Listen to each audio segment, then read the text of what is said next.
Men, you are not meant to feel emotions in the same way that women do. And that is really important because if your whole life you've watched your mother, your sister, your girlfriends express emotions in ways that look dramatic, intense, over the top, or irrational, of course, you're not going to want to feel emotions. And if you don't want to feel emotions, that's going to make it really difficult for you to access and feel emotions. I'm Noah Elkreef, and I've been coaching smart analytical men for over 15 years. And in this video, I'm going to address 7 of the most common misconceptions about feeling emotions based on how you've watched women feel emotions throughout your life. And before I go into that, I do want to say, of course, women can experience and express emotions in every possible different way. But for many of us who have difficulty feeling our emotions, one of the causes is because we've watched women throughout our life express emotions in ways that we don't want to feel and express. The first misconception is that emotions will take you over and you'll lose control. And just because you've seen women in your life be taken over by their emotions and lose control, that doesn't mean that's the way it has to happen for you. So, for example, for me, emotions take up anywhere from 1% to maximum maybe 60% of my experience. So even in the most intense emotions, whether that's fear or grief or anger, it basically never takes up more than 60% of my experience. So there's always at least 40% of me at peace, seeing the bigger picture, relaxed, at ease, knowing what's going on. Emotions never take me over, and I feel emotions all the time. So it is totally a misconception that to feel emotions, you have to be taken over by them and fully like become them and and yeah, like give yourself to them 100%. Of course, that's fine, but it doesn't have to be that way at all. That's not the way I like to feel emotions, and that's not the way that feels most aligned for me. The second misconception is that if you're emotional, you have to speak, act, and make decisions from those emotions. Or put differently, maybe you've seen women in your life make poor decisions, say messed up things, or I don't know, just be irrational when they're emotional. And that's totally not necessary. For me, I basically have a rule, and that is I don't make decisions from emotion. I don't speak from emotion unless it's a very small percentage of my experience. So if I'm angry, I don't speak unless I have a very high percentage of access to myself, to my wisdom and my clarity. I want to make decisions, speak, and act from clarity. And emotions are, for me, unreliable sources of decision making in what to say and what to do. So you can totally feel emotions, have emotions, and not act, speak, or yeah, make big decisions or even little decisions from emotion. That we can decide after a lot of experience. I see, you know what? I don't want to make decisions from emotion. I don't want to speak while I'm emotional unless I have emotion and also have access to my clarity, right? So if I'm afraid or angry, of course I can speak from it. But if I check first, is this really what I feel? Is this really, how I view things? Is this my truth? Is this the way that I want to express it? That I have enough access to my wisdom and clarity that it makes sense to speak or act while feeling. So I don't speak from the feeling. I can speak or act while feeling. Of course, still connected to the emotion at the time. The third thing is that the idea that we're meant to feel like women is is based on the idea or a misconception that we're the same, you know, that we should be feeling the same way that they do, that if they cry a certain way, we should cry in that way. If they express fear in a certain way, we should express fear a certain way. And maybe we don't believe that, but maybe women have told us, why don't you feel emotion? Why don't you cry? Or we might, a part of us might be impacted. But women and men have entirely different, of course, biology, but I'm not going to go into that because I'm not a scientist, but ancestral history. So for me, I've seen firsthand what trauma in my ancestors has done to me, whether it's my father's experience, my grandfather's experience, how that impacts me, my beliefs, and how I relate to emotion. And so if you think about throughout history what men have, the role men have had to play and what they've had to do versus women, it makes a lot of sense that emotions won't be as big for us, or it'll be harder for us to feel emotion, right? So if we're at war and we have to kill someone, yeah, it's going to be hard to do that when we're connected to our feelings and our heart.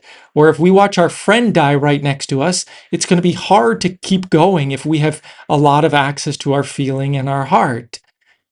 Yeah, the same way with hunting, the same way we have to be focused, driven, like with a goal, and we're going for it. We have to protect the family, have to provide for the family.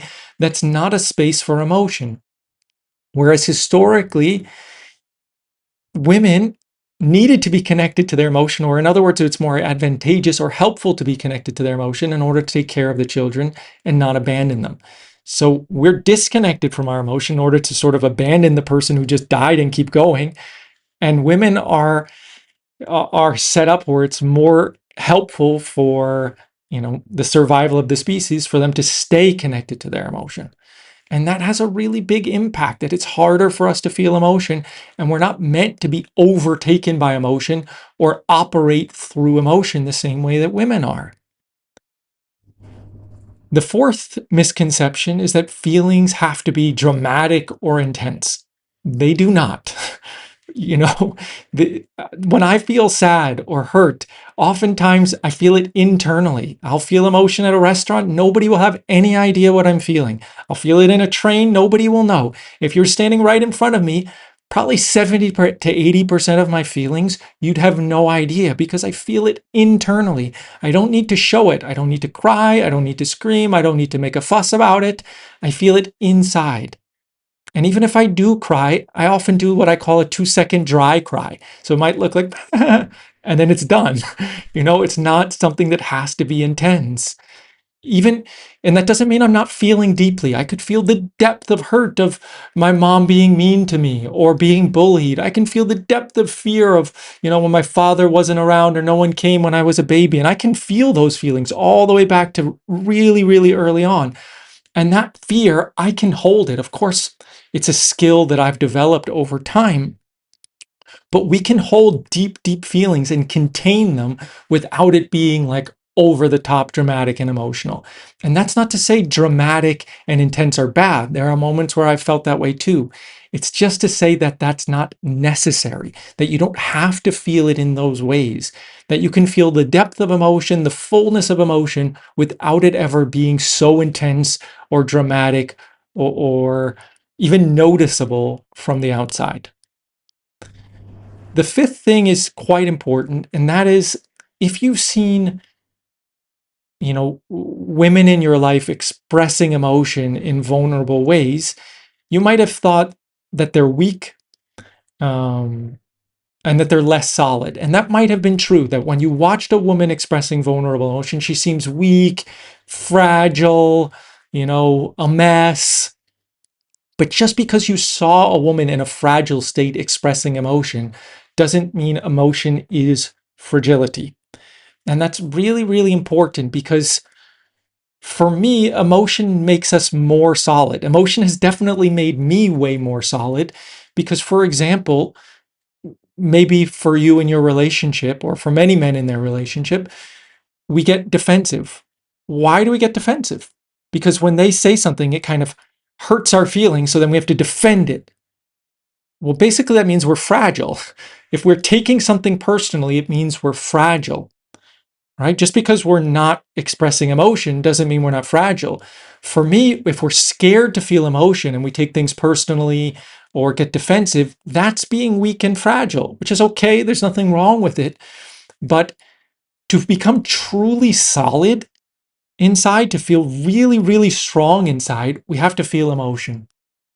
Because, if we get insulted, criticized, that we're not enough, that we didn't do something well enough, whatever, if we can just feel that, like, oh, I feel not enough, and just like have a little cry inside or outside and explore that, then it can resolve. And if it resolves, the next time our wife expresses disappointment or criticism, it no longer hits any, child vulnerability. It almost no longer hits that unworthiness inside of us. And that's how to become truly strong. That by expressing vulnerability or being connected to our vulnerability, even if we don't express it, and resolving it, that's how we become solid. It might look weak in the moment, but it doesn't mean it is weak to feel it. And also, I can feel the vulnerability without it being expressed or seen at all. Like if my partner were to do something or to ask for something that hits unworthiness or inadequacy in me, I can feel it inside without needing to look weak. I think sometimes the way I relate to emotion is an emotion only makes me feel weak if I'm fully and 100% identified with it. So, for example, if I'm a child and my mom insults me or criticizes or yells at me, I feel really weak, right? I'm powerless. I'm helpless. Why is she saying that to me? Like, I am actually really weak. I have no power in that situation. But if my wife says it, the only way like criticizes me and it brings up that same inadequacy, the only way I'd feel really weak is if I'm 100% identified with the child. But for me, let's say I'm 30% identified with the child, that I'm identified enough with it to be able to feel the emotion. I don't want to disconnect. I want to feel it. So for me, feeling the emotion means I'm 30% connected to the child's feelings, and the child is feeling weak and vulnerable, but I'm 70% still connected to my own strength and power and clarity and wisdom from the man. So the 30% is sort of weak and vulnerable, but I'm still holding it and containing it within the strength and wisdom of the man. Yeah. And then I'm taking care of that part, that vulnerable child part, to help, resolve it so he can feel more, say, stable, solid, and in his power. Now, the sixth misconception is that feeling emotion makes you needy. This is very, very common because if our wife is always asking for approval, asking for reassurance, if our mom always did that our whole life, then we can connect emotion with being emotionally needy. And it's a little bit nuanced because there's two ways to express um, desire and need for love and care. So if I'm like, do you love me? Can you please tell me that you love me? I'm seeking reassurance, which you could say is needy or not, depending on where I'm coming from. So it is totally healthy to seek reassurance. It is totally and completely healthy to seek reassurance. That if I feel insecure or scared, I can say to my partner, do you still love me? Are you mad at me? Do you still like me? There's nothing wrong with that. But of course, if we've suppressed emotion our whole life and think we need to be solid all the time and we become hyper independent, we label it as needy and that it's bad to even ask for anything from another person. But it's actually really healthy to ask for reassurance, to ask for support. However, there is a way that seeking reassurance is needy. And that is when we seek reassurance in a way that will never reassure us. So if the women in your life have over and over again asked for reassurance, they're trying to get something from you that they're not meant to be getting from you, right? So that's when it's really being needy, that I'm outsourcing a need that I should be finding within myself. So if I feel insecure and I'm constantly asking, tell me I'm handsome, tell me I'm good enough, tell me I'm wise or I'm funny or something, and my cup is never filling up, that means I'm being needy. Whereas if I ask for reassurance and it makes me feel relaxed and that's steady for a while, then probably, and maybe I don't even need it as much moving forward, then that's a healthy way to do it. And so if I'm connected to my insecurity, if I'm connected to my unworthiness, if I am connected to my loneliness, if I'm connected to my fear, then maybe that will cause me to desire reassurance more often. That's fine. However, it only makes us needy if we don't know how to take care of the inner child within ourselves, right? So if I feel alone, and I say, can you please come back? Can you please don't go out with your friend? Like, come here, please, please. I'm being needy because I'm saying the only way to fix my emotional pain right now is for you to take care of me. That's being needy. Whereas if I feel an emotion and it's only 30% of my experience, 30% of my awareness, and I recognize that's the child's pain, the child's insecurity, fear, and loneliness, then the adult me can take care of the child. And me taking care of the child in me is not being needy at all. I'm self-sourcing. And then I can still ask for love and care from my partner, but in a way that's not needy, because needy implies I need them versus I desire reassurance. Yeah, there's a big difference between desiring reassurance that actually is supportive versus needing something from them that they can't ultimately give us, and we're not meant to get it from them. We're meant to take care of ourselves in it. The seventh misconception is that being emotional means you need to talk about emotion all the time. That you need to have these like long emotional conversations that kind of go in circles that never really get anywhere. I don't like those types of conversations, and I never, ever, ever, ever, ever have them. They're just not a part of my experience, because for me, a conversation, it reminds me of that saying, like, if you can't say it quickly, it means you don't really understand it, right? If you can't say it simply, it means you don't understand it well enough. So an emotional conversation that takes more than a few minutes is probably because the person having the emotion or the person receiving are confused and not clear about what's really going on. So for me, if I have an emotion, I explore it within myself, maybe resolve it within myself, or if there's something between me and my partner in it, I first explore really what she did or what happened, and then I bring something very clear, very specific, and then it gets resolved, and she does the same for me. So it resolved quickly in a couple minutes, because yeah, emotions in loop and just talking for the sake of talking is not something that's necessary. I don't desire that, even though I'm fully connected to my emotions, super, super sensitive to all the even minuscule emotions inside of me. I don't have any desire to talk about it for hours in circles. It's not needed to be emotional. It's not needed to have that. So those are the 7 misconceptions about emotions that come from watching women feel emotions your whole life. I hope that really helped. And the next step is to understand why it's important to feel your emotions. And after that, to work on gaining access to feel your emotions. I'm going to be making those 2 videos in the next week. And I encourage you to subscribe and click get notifications if you want to watch them.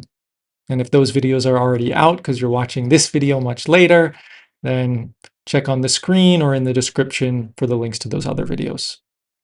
So I invite you to please comment, share with me how this video impacted you. And if you want one-on-one support to be able to feel your emotions, you can check out my Men's Inner Mastery coaching program, which you'll find in the link in the description. Bye.